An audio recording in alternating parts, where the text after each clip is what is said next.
Hello students, आप सभी कैसे हैं? आशा करता हूँ आप सभी स्वस्थ और मस्त होंगे। चलो बच्चों, आज हम त्रिकोणमिति से स्टार्ट करते हैं। आप लोग भली भांति जानते होंगे कि त्रिकोणमिति बिहार बोर्ड एग्जाम के लिए कितनी इंपॉर्टेंट है। त्रिकोणमिति से प्रत्येक साल बिहार बोर्ड 30 से 35 नंबर पूछता है। अगर आप सिर्फ त्रिकोणमिति को ढंग से बहुत गहराई से पढ़ के आगे बढ़ते हैं तो सिर्फ त्रिकोणमिति एक ऐसा चैप्टर है जहां से आप सिर्फ त्रिकोणमिति पढ़ के अच्छा नंबर गेन कर सकते हैं। त्रिकोणमिति पढ़ के आप सिर्फ पास कर सकते हैं, क्योंकि त्रिकोणमिति 30 से 40 नंबर सिर्फ पूछा जाता है। अगर आप 4 से 5 चैप्टर ढंग से पढ़ लेते हैं तो आप 70, 80, 90 तक ला सकते हैं। चलिए, त्रिकोणमिति को आज हम पूरे बेसिक से जानेंगे और वीडियो बाय वीडियो अगर आप देखते जाइएगा तो एक से एक बढ़ के सवाल आएंगे, जिससे आप बिहार बोर्ड के हर एक क्वेश्चन को चुटकियों में सॉल्व कर सकते हैं। चलिए, आज हम त्रिकोणमिति को स्टार्ट करते हैं। त्रिकोणमिति, जैसे आप यहाँ पे देख रहे हैं, त्रिकोणमिति 3 शब्द से मिल के बना हुआ है। त्रिकोण और मिति। त्रि का मतलब होता है 3, जिसमें हम 3 कोण और 3 भुजाओं के बारे में अध्ययन करते हैं। कोण का मतलब होता है कोण, जिसे हम इंग्लिश में एंगल बोलते हैं, और मिति का मतलब होता है मापना, जिसमें हम 3 कोण और 3 भुजा को नापते हैं, मापते हैं और उसके बारे में अध्ययन करते हैं। चलिए, हम त्रिकोणमिति के परिभाषा की ओर चलते हैं।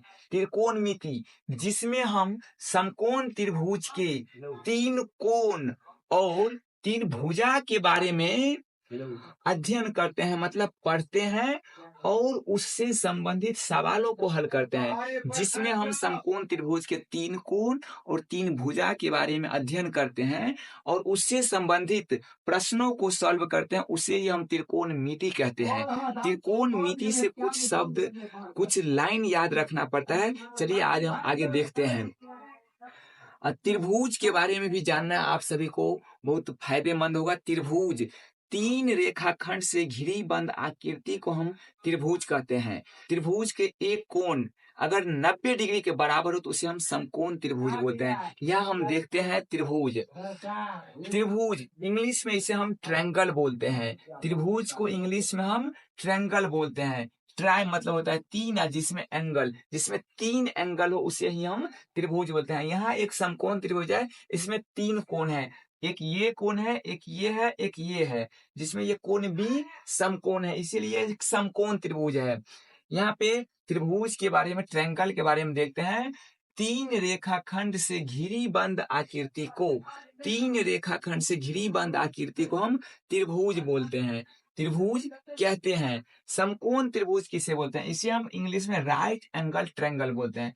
समकोण त्रिभुज, जिस त्रिभुज का एक कोण समकोण अर्थात 90 डिग्री के बराबर हो, जिस त्रिभुज का एक कोण 90 डिग्री के बराबर हो उसे हम समकोण त्रिभुज बोलते हैं।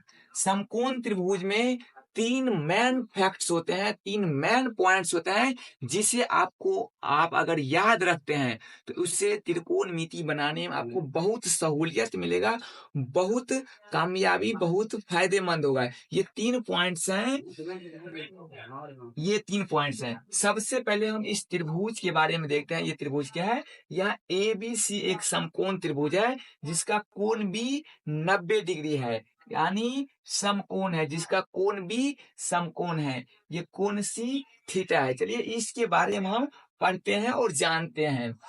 यहाँ ABC एक समकोण त्रिभुज है, ABC एक समकोण त्रिभुज है, जिसका कोण B समकोण है। ये कोण जो B है ये 90 डिग्री है, और जिस त्रिभुज का एक कोण 90 डिग्री के बराबर होता है उसे ही हम समकोण त्रिभुज कहते हैं। यहाँ समकोण, ये कोण B समकोण है, ये कोण B 90 डिग्री है, और कोण C थीटा है, ये कोण C थीटा है।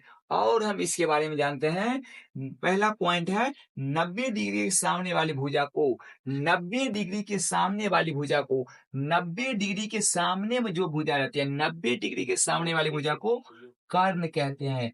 ये कर्ण हो गया। 90 डिग्री के सामने वाले भुजा को कर्ण कहते हैं। ये कर्ण कभी बदलता नहीं है। सबसे बड़ी बात यह है, यही सब बात अगर आप याद रखते हैं त्रिकोणमिति को बनाने में बहुत सहूलियत मिलेगा। अगला पॉइंट है, सबसे पहला पॉइंट ये था कि 90 डिग्री के सामने वाली भुजा को कर्ण कहते हैं। 90 डिग्री के सामने वाली भुजा को हम कर्ण कहते हैं। ये बातें आप हमेशा याद रखिए। उसके बाद दूसरा नंबर पॉइंट है कि थीटा के सामने वाली भुजा को, थीटा के सामने वाली भुजा को हम लंब कहते हैं। थीटा के सामने वाली भुजा को हम लंब कहते हैं। ये भी सबसे अच्छा पॉइंट है, की पॉइंट है, की फैक्ट्स है। थीटा के सामने वाली भुजा को हम लंब कहते हैं।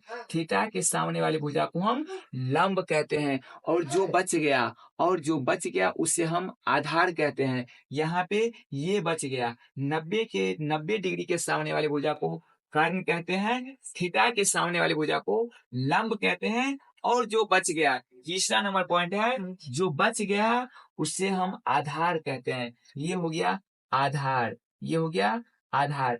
चलिए हम और आगे देखते हैं लंब, कर्ण और आधार में क्या संबंध है। अभी आप समझे समकोण त्रिभुज, जिस त्रिभुज का एक कोण 90 डिग्री के बराबर होता है उसे हम समकोण त्रिभुज कहते हैं।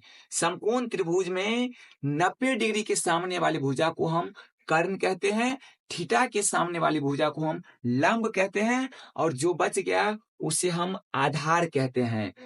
अब हम लंब, कर्ण और आधार में संबंध को देखेंगे, इसके रिलेशन को देखेंगे और उससे संबंधित कुछ सवालों को देखेंगे, जिससे आपके सारे प्रश्न, सारे सूत्र याद हो जाएंगे।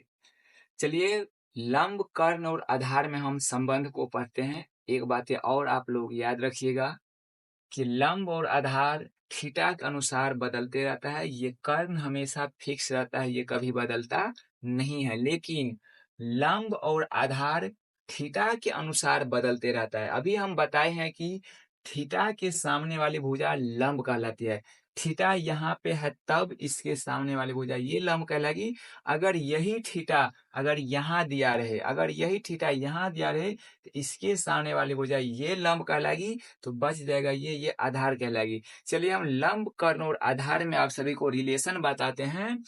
ये लंब, कर्ण और आधार में संबंध, ये मेन सूत्र है। इस सूत्र के आधार पर ये पूरे त्रिकोणमिति कवर किया जा सकता है, पूरे त्रिकोणमिति को खत्म किया जा सकता है। इसीलिए इस सूत्र को ब्रह्मास्त्र सूत्र बोलते हैं। इस सूत्र को आप लोग याद ही याद रखिएगा, इसीलिए इसे हम 3 स्टार मार्क दे के लिखे हुए हैं। कर्ण का होल स्क्वायर बराबर लंब स्क्वायर जोड़ आधार स्क्वायर। इसे हम पाइथागोरस प्रमेय भी बोलते हैं, जैसे पाइथागोरस थ्योरम भी बोला जाता है। कर्ण का होल स्क्वायर बराबर लंब स्क्वायर जोड़ आधार स्क्वायर। किसी समकोण त्रिभुज में सबसे बड़ी भुजा को हम कर्ण कहते हैं। आइए, सबसे बड़ी भुजा का स्क्वायर अन्य दो भुजा के वर्ग के योग के बराबर होता है। इसे हम पाइथागोरस प्रमेय बोलते हैं। यह है कर्ण का होल स्क्वायर बराबर लंब स्क्वायर जोड़ आधार स्क्वायर। इस त्रिभुज के अनुसार हम देखेंगे, कर्ण है AC, AC का स्क्वायर, लंब है AB, AB का स्क्वायर, ये आधार है BC, ये BC का स्क्वायर। इसी को और हम मॉडिफाई करके ये 6 सूत्र हम याद रख सकते हैं, जो हमें सवाल को बनाने में काफी मदद करने वाला है। यहाँ पे हम याद रखिएगा कि जब स्क्वायर को बराबर के उस साइड भेजते हैं तो ये रूट बन जाता है। यहाँ पे ये स्क्वायर इधर है ही, यह कर्ण का स्क्वायर बराबर लंब स्क्वायर जोड़ आधार स्क्वायर। लेकिन ये हमें कर्ण चाहिए कि इस स्क्वायर को हमें हटाना पड़ेगा। जब हम इस स्क्वायर को हटाएंगे, ये बराबर के इस साइड जाएगा तो ये रूट में परिवर्तित हो जाएगा, रूट में कन्वर्ट हो जाएगा। इसीलिए यहाँ पे है कर्ण बराबर रूट अंडर लंब स्क्वायर जोड़ आधार स्क्वायर। इसे आपको याद रखना है, ये सवाल को बनाने में बहुत मदद करने वाला है। कर्ण बराबर रूट अंडर लंब स्क्वायर जोड़ आधार स्क्वायर।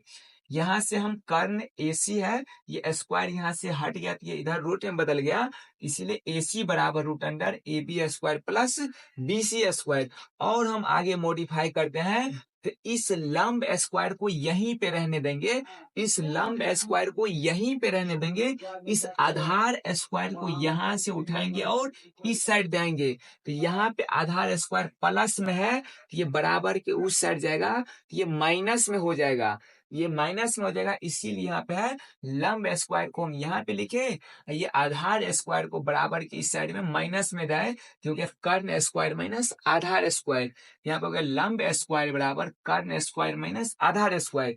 यहाँ पे अभी हम बताएं कि जब स्क्वायर को हम हटाते हैं तो बराबर के उस साइड जाता है तो रूट बन जाता है।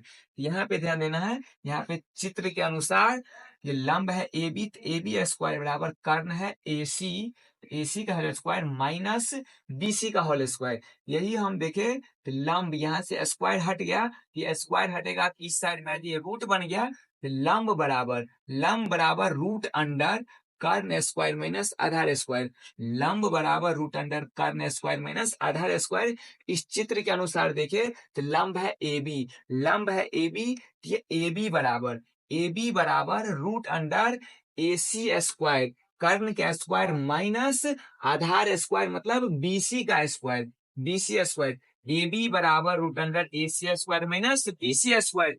और हम मॉडिफाई करते हैं, ये आधार को इसी बगल रहने देंगे, आधार को इसी बगल रहने देंगे, लंब स्क्वायर को बराबर के इस साइड ले जाएंगे कि हो जाएगा कर्ण स्क्वायर माइनस लंब स्क्वायर। यहाँ हम देखते हैं आधार का होल स्क्वायर बराबर होता है कर्ण स्क्वायर माइनस लंब स्क्वायर, आधार का होल स्क्वायर बराबर होता है कर्ण स्क्वायर माइनस लंब स्क्वायर। इसे हम चित्र के माध्यम से देखते हैं, यहाँ पे आधार है BC, यहाँ पे आधार है BC, तो होगा BC का स्क्वायर बराबर, BC स्क्वायर बराबर कर्ण है AC, तो AC का स्क्वायर माइनस लंब है AB, तो AB का स्क्वायर, ये हो गया BC का होल स्क्वायर बराबर AC square minus AB square. और हम आगे देखते हैं, ये स्क्वायर को हम यहाँ से हटा देंगे तो ये रूट बन जाएगा, तो यहाँ पे हम देखते हैं आधार बराबर रूट अंडर कर्ण स्क्वायर माइनस लंब स्क्वायर। इस चित्र के अनुसार हम देखें कि यहाँ पे आधार है BC, तो BC बराबर root under AC square minus AB square. इन 6 गो सूत्र को आप अगर याद रखते हैं तो त्रिकोणमिति को सवाल को बनाने में बहुत सहूलियत और सुविधा होगा, इसीलिए इस 6 गो सूत्र को आप हमेशा याद रखिएगा, हमेशा। तो चलिए हम लंब कर्ण और आधार में संबंध को देखे थे। अगर आप इतने सारे सूत्र को इस टॉपिक में देख लेते हैं तो आप हर एक क्वेश्चन को सॉल्व कर सकते हैं इस आधार पे। तो ये सबसे पहला था कर्ण का होल स्क्वायर बराबर लंब स्क्वायर जोड़ आधार स्क्वायर। उसके बाद अगर आप इस तीनों को भी याद रखते हैं तो हर एक क्वेश्चन बनेगा कर्ण बराबर रूट अंडर लंब स्क्वायर जोड़ आधार स्क्वायर, लंब बराबर रूट अंडर कर्ण स्क्वायर माइनस आधार स्क्वायर, और आधार बराबर रूट अंडर कर्ण स्क्वायर माइनस लंब स्क्वायर। चलिए हम इससे संबंधित प्रश्न को करते हैं जिससे आप लोग को समझ में ज्यादा से ज्यादा आएगा। तो प्रश्न संख्या 1 यहाँ पे दिया गया है, किसी समकोण त्रिभुज ABC में हमें दिया गया है एक समकोण त्रिभुज ABC है, किसी समकोण त्रिभुज ABC में जिसका कोण B समकोण है, एक समकोण त्रिभुज है ABC जिसका कोण B समकोण है, जो पहले ही आप लोगों को समझा दिया गया था कि समकोण त्रिभुज कैसे बनाना है, उसका ABC लिख देना है और कोण B को समकोण देना है, जिसमें AC का मान 13 दिया गया है तथा BC का मान 12 दिया गया है। हमें AB का मान ज्ञात करना है। चलिए इसे हम आप लोग को बना के दिखाते हैं जिससे आप लोग भी क्वेश्चन को सॉल्व करने में सहूलियत मिलेगा और क्वेश्चन भी लास्ट में दे दिया जाएगा। यहाँ पे देखिए एक समकोण त्रिभुज हमें ABC बनाना है, एक समकोण त्रिभुज ABC हमें बनाना है। ये ABC एक समकोण त्रिभुज है A, ये हो गया B, ये हो गया C। या हम B इसीलिए देखे यहाँ कि ये बोले है कोण B समकोण है, ये 90 डिग्री है। हम शुरू में ही बता दिए थे कि कोण B मतलब 90 डिग्री के सामने वाली भुजा को हम कर्ण बोलते हैं। ये 90 डिग्री है, इसके सामने जो भुजा होगा ये कर्ण कहलाएगी। 90 डिग्री के सामने वाली भुजा को हम कर्ण कहते हैं। और इसमें AC दिया गया है 13, हमें कर्ण का मान मालूम है 13। उसके बाद BC, BC ये BC दिया गया है, ये BC दिया गया हमें 12, जिसे हम आधार बोलते हैं।